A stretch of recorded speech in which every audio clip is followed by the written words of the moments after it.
Gracias, hermanos, por esas hermosas alabanzas.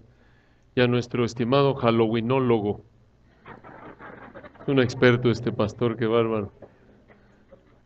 No, la verdad, gracias a Dios y a él, porque nos ayuda, siempre ya saben, con frecuencia nos explica Toño desde el punto de vista histórico y teológico, asuntos como este que nos ayudan a aplicar la palabra y a veces por un entendimiento equivocado, mala aplicación de la palabra, pues pensamos mal, actuamos mal y lo peor es que afecta el progreso del Evangelio.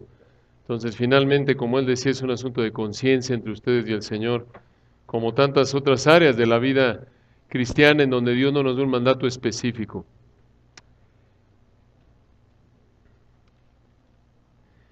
Cuando Dios decide hacer algo, no hay poder humano que pueda evitarlo. Esta es una verdad bíblica que se reitera una y otra vez a lo largo de las Escrituras. ¿Cómo saber lo que Dios quiere hacer? Bueno, la voluntad que ha sido revelada por Dios está en su palabra. Tienes que someterte a ella. Desde el punto de vista en la vida cotidiana, no sabemos en asuntos que no son de pecado, en asuntos donde la Biblia no nos dice, por ejemplo, si te van a aceptar o no en este trabajo, si vas a poderte casar con tal o cual persona, no sabes porque no nos ha revelado Dios esa información, pero sí nos ha revelado en su palabra principios mediante los cuales debemos operar.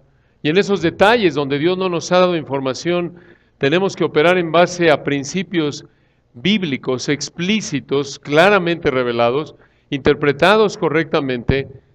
Te sometes a esos principios y la voluntad de Dios en aspectos donde Dios no nos ha revelado específicamente qué quiere o qué va a hacer, solo la conocemos de manera retrospectiva.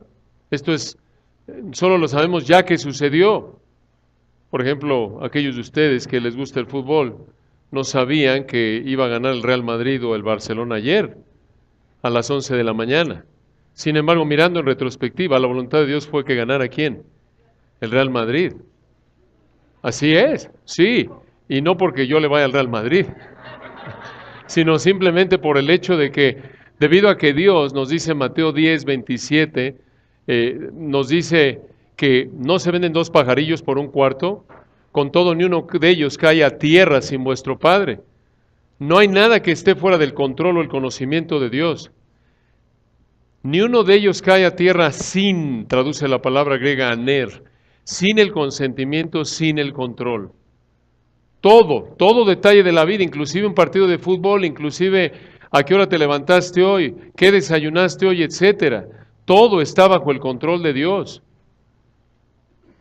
Y la verdad que enseña la palabra de Dios en esta área es que cuando Dios determina hacer algo, no hay poder humano que pueda evitarlo. Esto lo hemos enseñado a lo largo de las Escrituras. Comenzando, por ejemplo, en Génesis, si me acompañan ahí, Génesis capítulo 20, vamos a ver varios pasajes que ilustran esta verdad y que es realmente la verdad medular del texto que empezaremos a estudiar el día de hoy. Génesis capítulo 20, ustedes recuerdan que aquí encontramos a Abraham en el incidente de Abimelech. Génesis capítulo 20. Recordándoles, aquí estamos alrededor del año 2000 antes de Cristo. Y noten, este es un principio, recuerden, de interpretación bíblica, de aplicación de la palabra de Dios. Cuando quieres saber qué principio se aplica de un pasaje dado a tu vida, no solo se va a enseñar ahí, después de que interpretaste correctamente el texto, habiendo entendido cuál es la intención del autor original, qué quiso decir el autor original a la audiencia original, sino que se enseña en el texto y se enseña por toda la Biblia y en particular se reitera en las cartas del Nuevo Testamento. Y esto es vital porque somos parte de ¿qué? ¿Del cuerpo de quién? De Cristo. A través de la fe arrepentida únicamente, en Cristo únicamente, Dios ha colocado a toda persona, por la fe sin obras únicamente, en el cuerpo de Cristo aquellos que han dejado su pecado, han clamado por misericordia, y Dios los ha hecho parte de su iglesia, y por ello la parte de la Biblia que tiene una aplicación más directa a nuestra vida son las cartas del Nuevo Testamento, escritas a qué grupo de personas, la iglesia de la cual somos parte. Y noten este principio de cómo cuando Dios decide algo decide hacer algo, no hay poder humano que lo impida. Génesis capítulo 20, estamos alrededor del año 2000 antes de Cristo, y en Génesis 20, versículo 1, recuerden que aquí Abraham ya Dios hizo un pacto con él. En Génesis 15 lo ratificó ahí, le hizo la promesa desde el capítulo 12 que le iba a dar nación, bendición y tierra. Tiene una promesa con él, y noten lo que sucede en la vida de Abraham en el 21.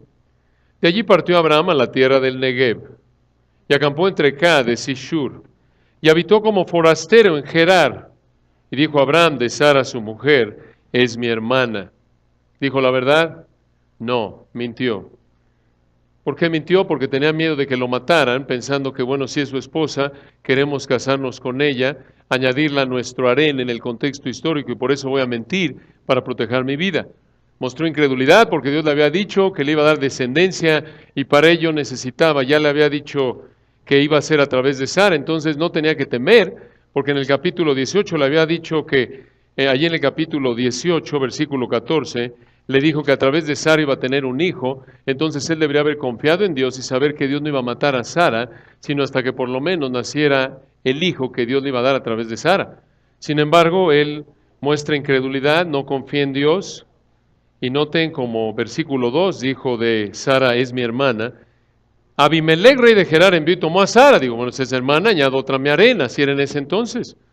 Versículo 3, pero Dios vino a Abimelech en sueños de noche y le dijo: este es Dios, Abimelech, he aquí muerto eres a causa de la mujer que has tomado, la cual es casada con marido. No lo sabía Abimelech. Por eso versículo 4, mas Abimelech no se había llegado a ella, esto no había consumado el matrimonio, porque se había querido casar con ella. La idea es que la había añadido a Sarén. Abimelech no se había llegado a ella y dijo: Señor, ¿matarás también al inocente? ¿Por qué dice inocente? Versículo 5, Abimelech le dice a Dios: ¿no me dijo él, esto es Abraham, mi hermana es? Y ella también dijo: es mi hermano. Los dos mintieron. Con sencillez de mi corazón y con limpieza de mis manos he hecho esto. En otras palabras, Dios, yo soy inocente. Me dijo que era su hermana y yo quise ser el cuñado de Abraham, entonces por eso traje a Sara conmigo.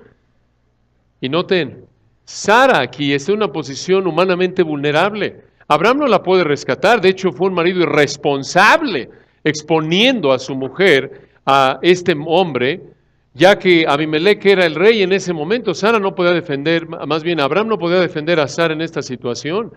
Humanamente hablando, Sara habría cometido adulterio con Abimelech. Sin embargo, noten cómo Dios interviene, y versículo 6, le dijo Dios en sueños, esto es Abimelech: yo también sé que con integridad de tu corazón has hecho esto, y yo también te detuve de pecar contra mí, y así no te permití que la tocases.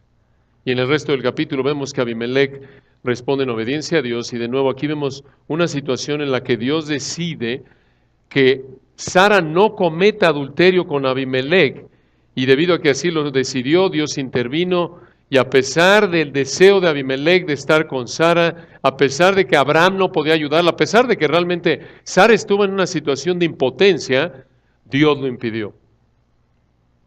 Allá adelante en el capítulo 31, noten otra situación, en el versículo 1, Génesis 31, ya pasa algo de tiempo, Abraham tuvo Isaac a Jacob, ¿recuerdan?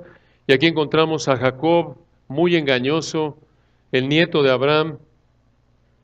Génesis 31, 1 al 9, misma situación. Noten cómo Labán, humanamente hablando, el suegro de Jacob, quiso engañar a Jacob, pero Dios lo impidió. Génesis 31, versículo 1. Y oyó Jacob las palabras de los hijos de Labán, que decían: Jacob ha tomado todo lo que era de nuestro padre, y de lo que era de nuestro padre ha adquirido toda esta riqueza. Versículo 2. Miraba también Jacob el semblante de Labán, y veía que no era para con él como había sido antes. También, versículo 3, Jehová dijo a Jacob: vuélvete a la tierra de tus padres y a tu parentela, y yo estaré contigo. Envió pues, versículo 4, Jacob, y llamó a Raquel y a Lea al campo donde estaban sus ovejas. Estas son sus esposas ya. Versículo 5, y les dijo: veo que el semblante de vuestro padre no es para conmigo como era antes, mas el Dios de mi padre ha estado conmigo. En el 6, vosotras sabéis que con todas mis fuerzas he servido a vuestro padre, Y vuestro padre, versículo 7, me ha engañado y me ha cambiado el salario 10 veces, noten. Humanamente hablando, Labán quería engañar y aprovecharse y explotar a su yerno Jacob, pero, versículo 7, Dios no le ha permitido que me hiciese mal. ¿Notan? Lo mismo que acabamos de ver en Génesis capítulo 26. Dios le dijo a Abimelech, así no te permití que la tocases. Labán quiso, pero Dios quiso explotar a Jacob, aprovecharse de Jacob, pero Dios no se lo permitió a Labán. Aunque de nuevo, humanamente hablando, Jacob no podía ir en contra de Labán porque Labán era el suegro y era el dueño de todo esto. Allá adelante en Génesis capítulo 45, noten otra ilustración. Recuerdan que en Génesis capítulo 37, los hermanos de José lo venden, recuerdan, para deshacerse de él, es llevado a Egipto. Génesis 45. En Génesis 37, los hermanos de José, ahora aquí llegamos a los hijos de Jacob, los hermanos de José venden a su hermano por envidia, recuerdan en Génesis 37, y lo venden como esclavo. Llega a Egipto, Potifar, recuerdan, una parte del gabinete de Faraón, Potifar acusan falsamente ahí la esposa de Potifar a José, lo meten a la cárcel. Humanamente hablando, José no tenía esperanza, ¿recuerdan? Porque los hermanos lo venden como esclavo. Luego Potifar y la esposa, Potifar siendo uno de los hombres más poderosos de la época, allí en la potencia mundial de la época que era Egipto, lo mete a la cárcel. Diríamos, ¿sabes qué, José? José, su vida es un desastre. ¿Qué va a hacer? Sus hermanos lo vendieron. Su jefe lo metió a la cárcel.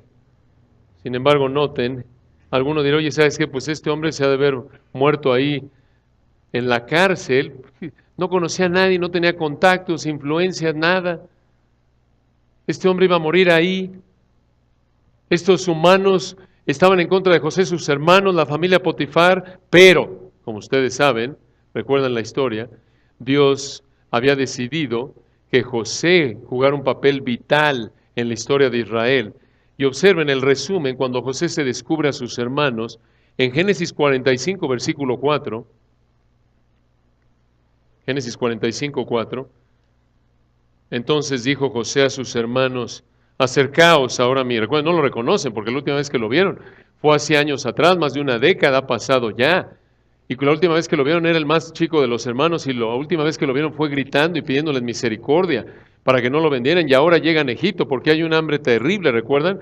Y vienen ellos a buscar alimentos y resulta que este hombre que no lo reconocen por su físico obviamente y se conducía como egipcio, la mano derecha de Faraón es su hermano. Y entonces les dice José a ellos, versículo 4 al final, y él dijo, yo soy José, vuestro hermano. Y para que no se les olvide, versículo 4, el que ¿qué? Vendisteis para Egipto. Versículo 5, y noten el amor de José, en lugar de decir, ahora sí me las van a pagar, canallas. ¿Se acuerdan de esa vez? Me voy a vengar de ustedes. Y estaba en la posibilidad de hacerlo, los pudo haber matado en el momento. Pero noten el amor de José, noten su actitud perdonadora, versículo 5. Ahora pues, no os entristezcáis, ni os pese de haberme vendido acá. Los conforta. ¿Se dan cuenta? ¿Cómo podía José tener esta actitud amorosa, perdonadora, de llegar a perdonar, no solo perdonar, sino llegar al punto de ir más allá de perdonar, de ilustrar lo que es el dar bien por mal, como el Señor lo ilustra y como nos lo manda en el Nuevo Testamento? ¿Cómo podía José no solo perdonar, sino además decirles, oigan, por cierto, yo nada más como referencia, no quiero echarle limón a la herida, por así decirlo. Yo soy José, pero tranquilos, no se entristezcan, no se entristezcan. ¿Cómo podía él perdonar y tener esta actitud amorosa? La clave está al final del versículo 5. Noten, ahora pues, no os entristezcáis, les dice José a sus hermanos, ni os pese de haberme vendido acá. ¿Cómo podía ser José así? Versículo 5 al final, porque para preservación de vida me envió Dios delante de vosotros. ¿Qué te pasa, José? ¿Cómo que Dios te envió? Si acabas de decir ahí, En el versículo 4, que tus hermanos te vendieron. Sí, pero ¿qué está diciendo aquí José? Dios los usó a través de su pecado de haberlos vendido y tratado de esa manera. Dios, quien es el soberano, el que controla todo, lo llevó a Egipto.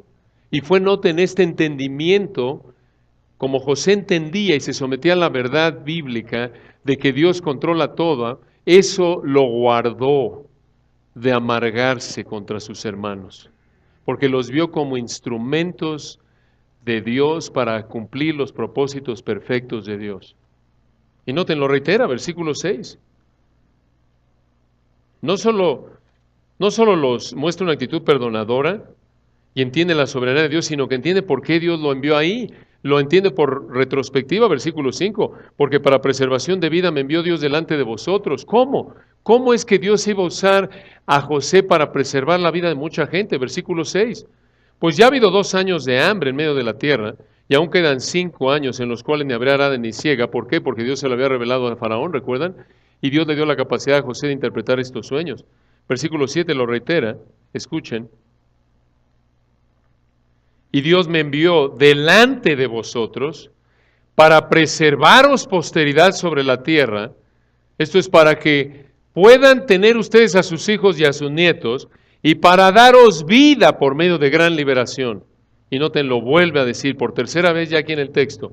Ya en el 5 les dijo, Dios me envió. ¿Lo ven ahí? Al final del 5. Y luego lo vuelve a decir aquí, versículo 7, y Dios me envió. Y en el 8 les vuelve a decir, así pues no me enviasteis acá vosotros, sino Dios, tercera vez, que me ha puesto por padre de Faraón y por señor de toda su casa y por gobernador en toda la tierra de Egipto. Por cierto, noten la humildad de José. Él dice, Dios, no solo me envió Dios, sino versículo 8, que me ha puesto por padre de Faraón y por señor de toda su casa y por gobernador en toda la tierra de Egipto. Noten su humildad. No dijo, ustedes me trajeron aquí, pero como yo soy tan capaz y brillante, miren hasta dónde he llegado. ¿Notan? No. ¿Por qué se mantuvo humilde? ¿Por qué no perdió el piso a pesar de que era el segundo más poderoso en toda la tierra? ¿Por qué no perdió el piso después de que fue tratado como esclavo, como prisionero, y muchos que están en el fondo y llegan hasta arriba pierden el piso, ¿no es cierto? Pero José no. ¿Por qué? Porque él sabía que estaba ahí. Versículo 8, porque Dios lo había puesto. Porque Dios, el soberano. Otra vez, esta es una realidad, la entiendas, la creas o no, la quieras aceptar o no, es una realidad. Lo que sucedió con José, por ser un verdadero creyente, expresó su fe genuina, que Dios lo había salvado mediante la fe únicamente, a través de esta actitud humilde de dependencia de Dios. Y cuando Dios le concedió tener esta posición de tanto poder, no perdió el piso. ¿Se dan cuenta? Se mantuvo humilde y así es contigo. Cuando Dios te concede bendiciones temporales, la única manera en la que no pierdas el piso, por así decirlo, la única manera en la que no te engañes pensando que fue por tu propio poder, capacidad y fuerzas, es recordar esto, que eres un pecador, como lo enseña la Biblia, y la paga del pecado es muerte y no merecemos nada más que el infierno, porque somos pecadores, es lo único que le podemos ofrecer a Dios. Y si Dios nos da algo que no es el infierno, es una muestra de amor que no merecemos. Y aquí está José demostrando que entendía correctamente quién era Dios y por qué estaba ahí. Y noten, añade en el versículo 9, reitero otra vez quién lo había puesto ahí. Génesis 45, versículo 9. Ahora les dice a los hermanos, daos prisa, id a mi padre, esto es a Jacob, y decirle, así dice tu hijo José, Dios, noten otra vez, me ha puesto por señor de todo Egipto, ven a mí y no te detengas, etcétera. ¿Notan? Aunque los hermanos de José quisieron deshacerse de él, aunque humanamente José tenía todo que perder, no podía defenderse, aunque no podía luchar contra Potifar, ese hombre tan poderoso en el gobierno egipcio, Dios decidió que José iba a llegar a ser el segundo de Faraón y no hubo poder humano que pudiera evitarlo. Qué verdad, ¿no es cierto? Noten allá adelante, en primero de Samuel, avancemos a lo largo de la historia, unos siglos después, primero de Samuel, allí en el capítulo 24, primero de Samuel capítulo 24. No pensaba darles todos estas ilustraciones a detalle, pero son tan confortantes, creemos, que vamos a verlas y si no entramos al pasaje, regresaremos la semana que entra, si Dios quiere. Esta es introducción, recuerden, está un poquito larga, pero primero de Samuel 24. No es un buen ejemplo para los alumnos de predicación, se les recomienda normalmente que en un sermón de unos 45 o 50 minutos, den una introducción de 5 minutos. Entonces, esta es una deformación en términos de predicación, pero estamos disfrutando esto y es una verdad tan confortante que queremos ver cómo una y otra vez se reitera a lo largo de la Biblia. Y la razón primordial por la que hacemos esto, hermanos, es para que vean a partir de la Biblia y queden convencidos por la Biblia y su fe, su confianza esté arraigada en la Biblia. No en que me dijo fulano, no, esto es lo que enseña la Biblia. Y esta verdad se reitera en todos lados. Noten 1 Samuel 24, recuerdan ustedes, Dios permitió a Israel que escogieran a Saúl como rey. Saúl es un inepto, recuerdan, el primer rey de Israel, y es un envidioso, quiere matar a David, a quien Dios ya en 1 Samuel 16 designó como el que sigue como rey. Entonces, aquí en el contexto 1 Samuel 24, Saúl es el rey, David es un fugitivo. Desde el punto de vista humano, David tiene todo que perder. Es un fugitivo de la justicia desde el punto de vista de Saúl. No tiene la capacidad militar, no tiene la capacidad de poder resistir a Saúl. Humanamente hablando, Saúl lo puede aplastar como hormiga. Es algo así como si en la actualidad dijera el presidente Peña Nieto, a ti te voy a matar, córrele. Y saca todas sus fuerzas élite al Estado Mayor Presidencial y va contra ti.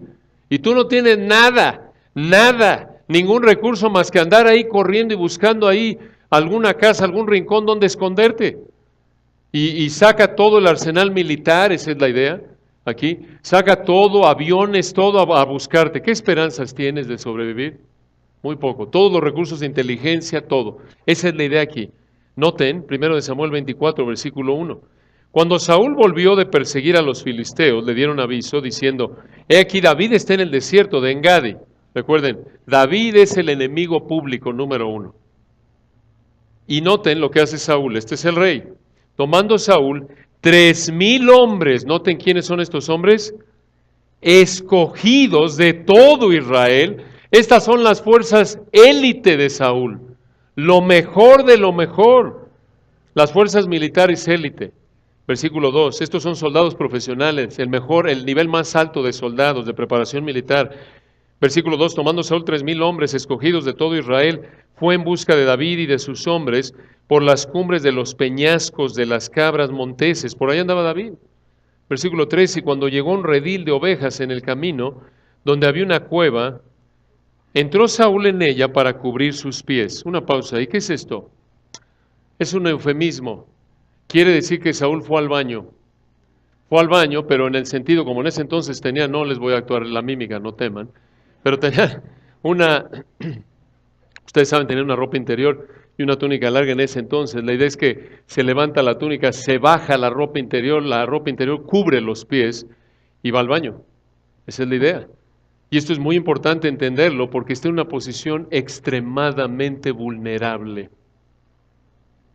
Observen aquí, versículo 3.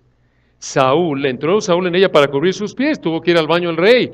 Pero sorpresa, al final del 3, y David y sus hombres estaban sentados en los rincones de la cueva. Estaban allí en el baño con el rey sin haberlo planeado. Dios en su soberanía permitió esto. Versículo 4, entonces los hombres de David le dijeron, he aquí, el día que te dijo Jehová, he aquí que entrego a tu enemigo en tu mano y harás con él como te pareciere. Y se levantó David y calladamente cortó la orilla del manto de Saúl. En lo que Saúl iba al baño, claro. Noten ustedes, noten qué ilustración del poder de Dios. No tenía nada David con qué defenderse contra Saúl y Dios en su soberanía permite esto. Y otra ilustración de esto, allá adelante en el capítulo 26, nótenlo, misma situación con David. 1 Samuel 26, versículo 1.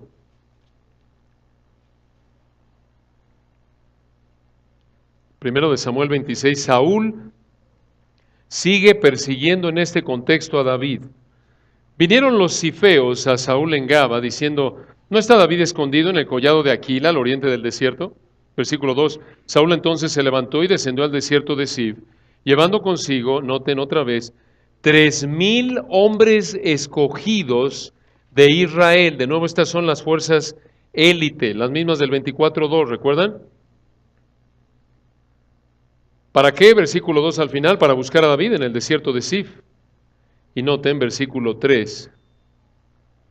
Y acampó Saúl en el collado de Aquila, que está al oriente del desierto junto al camino. Y estaba David en el desierto y entendió que Saúl le seguía en el desierto. Recuerden, esta es una persecución. Saúl persiguiendo a David. David tiene todo que perder, Saúl tiene todo que ganar desde el punto de vista humano. David, versículo 4, por tanto, envió espías y supo con certeza que Saúl había venido. Y se levantó David, versículo 5, y vino al sitio donde Saúl había acampado. Y miró David el lugar donde dormían Saúl y Abner, hijo de Ner, general de su ejército. Y estaba Saúl durmiendo en el campamento, y el pueblo estaba acampado alrededor de él. Versículo 6, entonces David dijo a Ahimelech Eteo y a Abisai, hijo de Sarbia, hermano de Joab, ¿quién descenderá conmigo a Saúl en el campamento? Y dijo Abisai, yo descenderé contigo. Versículo 7, David pues y Abisai fueron de noche al ejército, y aquí que Saúl estaba tendido durmiendo en el campamento, y su lanza clavada en tierra a su cabecera. Y Abner y el ejército estaban tendidos alrededor de él, están durmiendo. Versículo 8, entonces dijo Abisai a David, hoy he entregado Dios a tu enemigo en tu mano, refiriéndose a Saúl. Ahora pues déjame que le hiera con la lanza y lo enclavaré en la tierra de un golpe y no le daré segundo golpe. En otras palabras, le dice a Abisai, mira, lo mato con uno, ya, y se acabó esto. Pero noten la integridad de David, versículo 9, aunque David era el que estaba siendo perseguido por Saúl. Versículo 9, noten la confianza de David en Dios. Y David respondió a Abisai. Recuerden, David sabe que va a ser el sucesor al trono. Viene después de Saúl. Y noten la paciencia, la integridad, la dependencia de David en Dios, aunque su vida esté en riesgo y aunque sabe que si muere Saúl, él es el siguiente heredero legítimo al trono. A pesar de eso, noten su falta de avaricia, su falta de hambre de poder, su paciencia, dependencia en Dios. Le dice a Abisai, déjame matarlo. En términos contemporáneos, versículo 8, déjame darle un tiro aquí de gracia. Con uno queda. Versículo 9, David respondió a Abisai, no le mates, porque ¿quién extenderá su mano contra el ungido de Jehová y será inocente?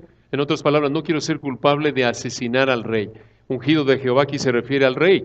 Dios lo había escogido como rey. Versículo 10, dijo además David, vive Jehová, que si Jehová no lo hiriere, o su día llegue para que muera, o descendiendo en batalla perezca. Versículo 11, guárdeme Jehová de extender mi mano contra el ungido de Jehová. Esto es, que Dios me libre de matar al rey. Versículo 11 al final, pero toma ahora la lanza que está a su cabecera y la vasija de agua y vámonos. Se llevó pues, versículo 12, David la lanza y la vasija de agua de la cabecera de Saúl y se fueron. Y no hubo nadie que viese ni entendiese ni velase. Algunos dirán, oye, pues qué lindos soldados, están buenos para emergencias. Pues, versículo 12, todos dormían. Dicen, oye, pero ¿cómo dormían así soldados profesionales? ¿Soldados de fuerzas élite? Sí, ¿por qué? Final del versículo 12. Porque un profundo sueño enviado de Jehová había caído sobre ellos. Esto fue sobrenatural. Porque en términos humanos, una fuerza de soldados élite profesionales obviamente habrían estado preparados para estar alerta, aún dormidos, en términos de poder estar guardando, manteniéndose alerta, saber en qué momento despertarse, estar alerta por si alguien los atacaba. Pero esto fue sobrenatural. Noten la mano de Dios sobrenatural. Ahora, cuando veas a tu esposa dormida profundamente, no pienses que un profundo sueño enviado de Jehová ha caído sobre ella. No, algunos duermen más profundo que otros, pero esto fue algo histórico, algo excepcional. Y ahora observen en cómo Dios en su soberanía cumple esto con Saúl. Y noten cómo Dios quita a Saúl del trono. Primero de Crónicas 10, allá adelante Samuel, están en segundo de Samuel, Reyes, Crónicas, pasan a primero, segundo, Samuel, Reyes, Crónicas, vayan a primero de Crónicas 10. Primero de Crónicas 10. Y noten lo que sucede con Saúl. Primero de Crónicas capítulo 10. Y aquí está el final de Saúl. Primero de Crónicas 10:1. Los filisteos, recuerden, eran enemigos de Israel. Los filisteos pelearon contra Israel y huyeron delante de ellos, los israelitas, y cayeron heridos en el monte de Gilboa. Esto es, aquí Israel está perdiendo. Versículo 2. Y los filisteos siguieron a Saúl, sabían que era el rey, y a sus hijos, y mataron los filisteos a Jonatán, hijo de Saúl, a Abinadab y a Malquisúa, hijos de Saúl. Versículo 3, y arreciando la batalla contra Saúl, le alcanzaron los flecheros y fue herido por los flecheros. Una herida de muerte, observen, versículo 4. Entonces dijo Saúl a su escudero, saca tu espada y traspásame con ella, no sea que vengan estos incircuncisos, los filisteos, y hagan escarnio de mí, esto es, se burlen de mí. Pero su escudero no quiso porque tenía mucho miedo. Entonces Saúl tomó la espada y se echó sobre ella, se suicidó. Trágico final para este hombre. Versículo 5, cuando su escudero vio a Saúl muerto, él también se echó sobre su espada y se mató. Así, versículo 6, murieron Saúl y sus 3 hijos, y toda su casa murió juntamente con él, esto es, toda su descendencia. Versículo 7, y viendo todos los de Israel que habitaban en el valle, que habían huido, y que Saúl y sus hijos eran muertos, dejaron sus ciudades y huyeron, y vinieron los filisteos y habitaron en ellas. Versículo 8, sucedió al día siguiente, etcétera, se burlan ahí de Saúl, y en el 13, observen esto, esta es la conclusión clave, versículo 13, primero de Crónicas 10:13, así murió Saúl por su rebelión con que prevaricó contra Jehová, contra la palabra de Jehová, la cual no guardó, llevándonos de regreso a primero de Samuel 13 y 15, y porque consultó a una divina, esto lo vemos ahí en primero de Samuel 28, y escuchen esto, en el 14, y no consultó a Jehová. Por esta causa lo mató. ¿Quién lo mató? Dios. Y traspasó el reino a David, hijo de Isaí. ¿Quién traspasó el reino a David? Dios, el mismo que mató en su soberanía a Saúl. ¿Notan ustedes? Qué ilustración tan potente. Dios decidió que David iba a reinar y a pesar del poder humano de Saúl, que quería acabar con David, no pudo. No pudo. Lo mismo sucede allá adelante en el libro de Esther, avanzando en la historia. Esther, recuerdan, los judíos regresan del exilio. Allá pasan por segundo de Crónicas, Esdras, Nehemías, Esther. Observen el capítulo 7. Recuerden algo que es fascinante en el libro de Esther, es que nunca se menciona a Dios por nombre, pero vemos a Dios actuando de manera invisible, por así decirlo, en su soberanía, su providencia. Recuerdan que el malvado Amán quiere matar a los judíos, quiere ahorcar a Mardoqueo, el tío de Esther, la reina.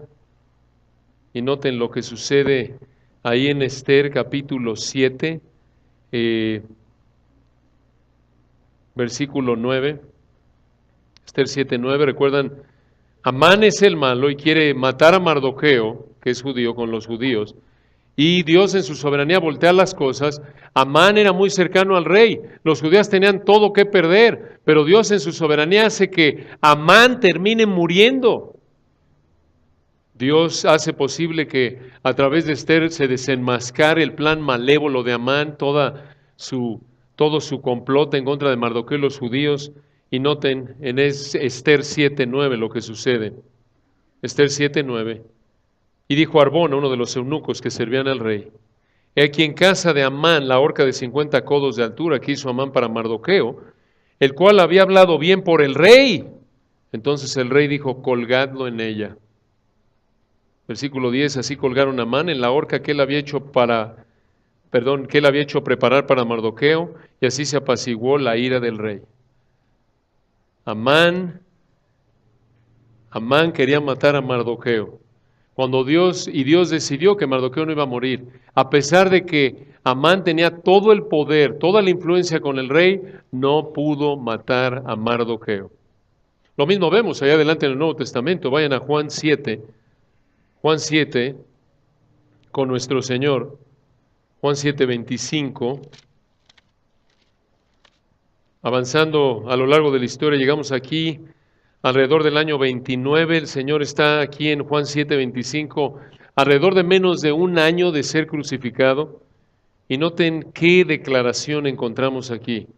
Obviamente los líderes judíos de la época estaban hasta acá del Señor, lo odiaban porque había desenmascarado su hipocresía, su sistema falso, apóstata, lo odiaban, le tenían envidia por su popularidad.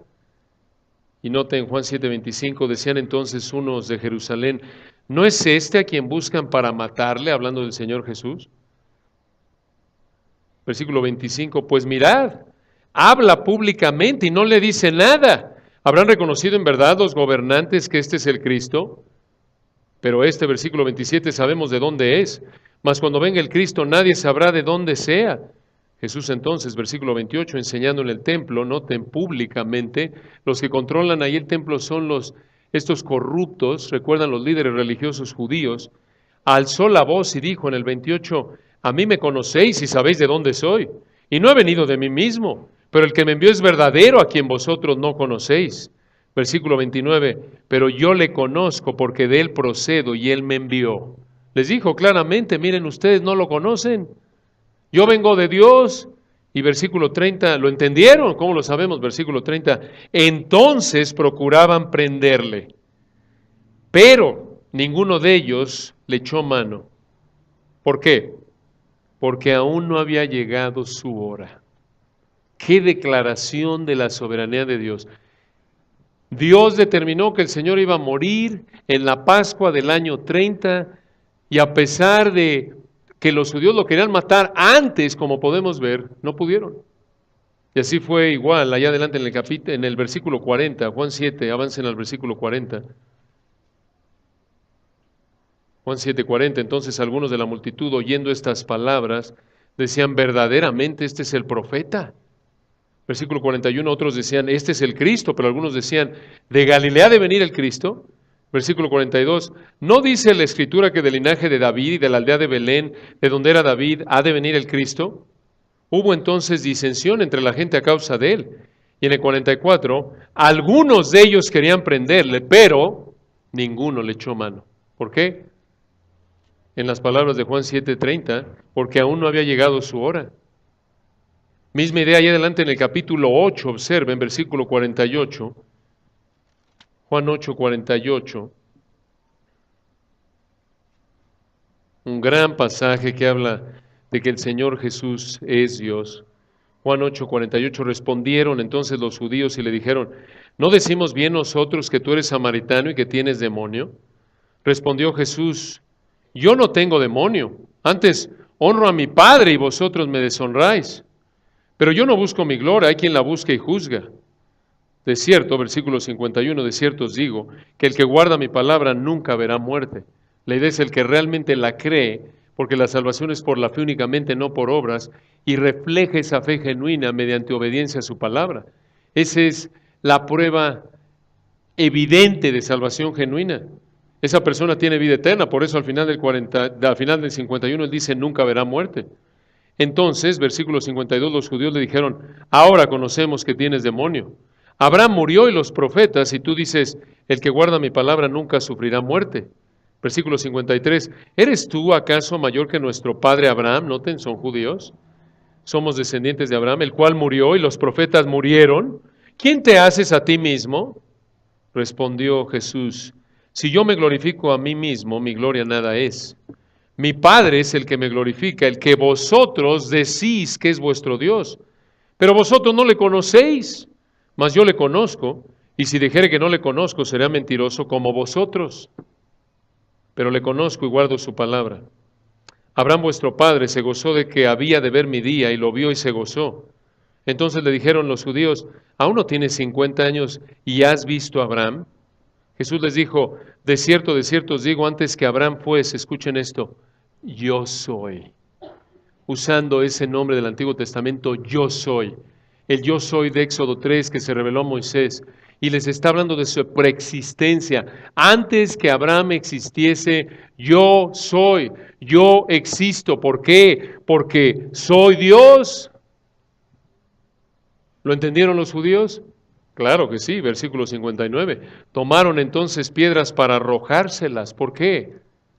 Porque de acuerdo con Levítico 24:16, cualquier hombre que falsamente decía ser Dios merecía ser muerto por apedreamiento. ¿Entendieron lo que dijo? Nada más que no le creyeron. Note en versículo 59, tomaron entonces piedras para arrojárselas, pero Jesús se escondió y salió del templo y atravesando por en medio de ellos se fue. ¿Por qué? No era su tiempo, no era el tiempo de Dios. Probablemente algo sobrenatural sucede aquí. Noten un ejemplo ahí en las epístolas, segunda de Corintios, otra vez de esta verdad, de que cuando Dios decide hacer algo, segunda de Corintios, no hay poder humano que pueda evitarlo. Segunda de Corintios, capítulo 1, un pasaje tan confortante, particularmente cuando estamos en momentos de aflicción. Observen, me encanta, tan confortante cómo comienza este texto, versículo 3. Segunda de Corintios 1:3, bendito sea el Dios y Padre de nuestro Señor Jesucristo. Escuchen qué texto, qué título de Dios. Al final de Segunda de Corintios 1, versículo 3, Padre de misericordias y Dios de toda consolación. Y noten versículo 8, lo que sucede aquí es que Pablo estaba en una aflicción inmensa. Habían personas que querían acabar con él. Desde el punto de vista humano, Pablo no tenía esperanza alguna de vivir. ¿Cómo lo sabemos? 2 Corintios 1:8. Porque hermanos, no queremos que ignoréis acerca de nuestra tribulación. La idea es sufrimiento que nos sobrevino en Asia, pues fuimos abrumados sobremanera más allá de nuestras fuerzas, de tal modo que aún perdimos la esperanza de ¿qué? De conservar la vida. Realmente no sabemos qué pasó, quién estuvo aquí a cargo, pero Pablo estuvo en una situación tal que había gente que lo colocó en una posición en la que él ya dijo, aquí quedé. Perdió, versículo 8 al final, la esperanza de conservar la vida. Versículo 9, pero tuvimos en nosotros mismos sentencia de muerte. Esto es ya, estaba sentenciado a muerte, ya iba a morir. ¿Para qué no confiásemos en nosotros mismos? Escuchen esto, sino en Dios que resucita a los muertos. Dios lo colocó en una situación tal que no tuvo recurso a qué acudir. Dependencia total en Dios, versículo 10, el cual nos libró y nos libra y quien esperamos que aún nos librará de tan grande muerte. Noten, Dios determinó que Pablo iba a vivir y aunque hubo gente que lo colocó en una situación en la que ya estaba sentenciado a muerte, versículo 9, no hubo poder humano que pudiera evitar que Dios preservara la vida de Pablo. Noten un último ejemplo, con este terminamos por hoy. Apocalipsis capítulo 11, esto es todavía futuro, está por suceder. Recuerden, aquí en el contexto de Apocalipsis estamos en los 7 años de tribulación futura, de juicio intenso que está por venir en contra de la tierra. Apocalipsis 11, recuerdan a los 2 testigos. Apocalipsis 11:3. Esta es la segunda mitad de la tribulación, de acuerdo con el versículo 2, 42 meses, 3,5 años, la tribulación son 7 años, la segunda mitad 3,5 años, lo más intenso. Y noten versículo 3, observen esto, este texto es fascinante. Y daré a mis 2 testigos que profeticen por 1260 días vestidos de cilicio. 3,5 años, eso es lo que equivale 1260 días, 42 semanas del versículo 2. Noten, Dios determina exactamente cuánto iban a proclamar la verdad del Evangelio estos 2 testigos que están por venir. Versículo 4, ¿quiénes son? No sabemos, el texto no lo dice. Estos testigos son los 2 olivos y los 2 candeleros que están en pie delante del Dios de la tierra. Y noten esto, versículo 5. Si alguno quiere dañarlos, sale fuego de la boca de ellos y devora a sus enemigos, y si alguno quiere hacerles daño, debe morir él de la misma manera. Son inmortales durante ese tiempo. ¿Por qué? Porque Dios determinó, versículo 3, que profeticen por 1260 días. Versículo 6, hablando de los 2 testigos. Estos tienen poder para cerrar el cielo a fin de que no llueva en los días de su profecía, y tienen poder sobre las aguas para convertirlas en sangre y para herir la tierra con toda plaga, cuantas veces quieran, y escuchen esto, cuando hayan acabado su testimonio, la bestia, este es el anticristo que sube del abismo, hará guerra contra ellos y los vencerá y los matará. Dios, ¿cómo que los va a matar? Si tú dices ahí en el versículo 5 que si alguno quiere hacerles daño debe morir de la misma manera, ¿cuál es la implicación del versículo 7? Que ya acabaron los versículo 3, 1260 días. Escucha, qué verdad. Y es así en tu vida. Eres inmortal hasta que cumplas con el propósito que Dios ha determinado para tu vida. No morirás antes ni después de que Dios termine de cumplir su propósito perfecto en tu vida. Impresionante, ¿no es cierto? A pesar de que el anticristo, todo el mundo van a estar contra estos dos testigos, no los van a poder matar durante 3 años y medio, hasta que, versículo 3, terminen de profetizar por 1260 días. Qué consuelo, ¿no es cierto? Así lo decía Spurgeon. El hombre es inmortal hasta que Dios determine lo contrario. Qué verdad, qué verdad. Y nuestra responsabilidad es ser fieles a la palabra de Dios y saber que cuando Dios decide hacer algo no hay poder humano que pueda evitarlo. Esta fue la introducción, pero bueno, algo larga, pero bueno, fue más como un estudio, pero aún así esto es tan confortante que pensamos que sería alentador ver esta verdad una y otra vez a lo largo de la Biblia en diferentes situaciones. Qué consuelo. Consuelo si estás viviendo en sumisión a Dios.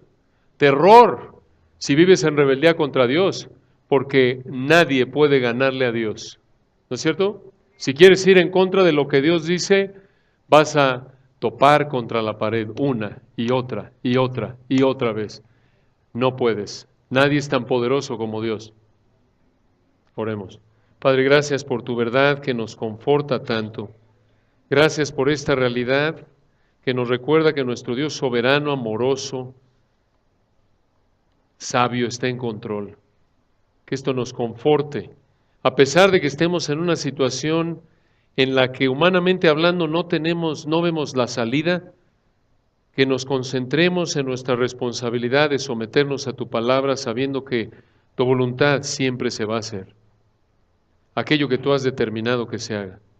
Oramos, Padre, porque si alguien en esta mañana no puede gozarse en esta rica verdad de tu soberanía, que tú abras su entendimiento, vea su condición de rebelión contra ti, clame a ti, venga a ti como el publicano, reconociendo su pecado, pidiendo tu misericordia, entendiendo que no te puede ofrecer nada más que su pecado y que no merece nada más que tu juicio, el infierno eterno, y que vea que tú, el Dios de amor, ofrece perdón a través de la vida, obra, resurrección, muerte, resurrección de Cristo, un perdón completo del pecado. Gracias, Señor, por tu palabra. Gracias por la bendición que nos diste de estudiarla juntos, por esta hermosa mañana de adoración juntos. Como iglesia oramos porque el resto de esta semana nos esforcemos por tu gracia para poder llevar las buenas nuevas de salvación conforme tú nos das oportunidad. Recordar que tú estás en control, Padre. Y oramos en particular por aquellos que están viviendo situaciones difíciles de sufrimiento, de dolor. Como tú sabes, Padre, hay varios en esta amada iglesia que están sufriendo en estos momentos. Oramos, Padre, porque tú traigas consuelo a su vida a través de tu palabra. En Cristo Jesús, amén. No se muevan, hermanos, viene brevemente una presentación de miembros aquí con nuestro pastor Roger.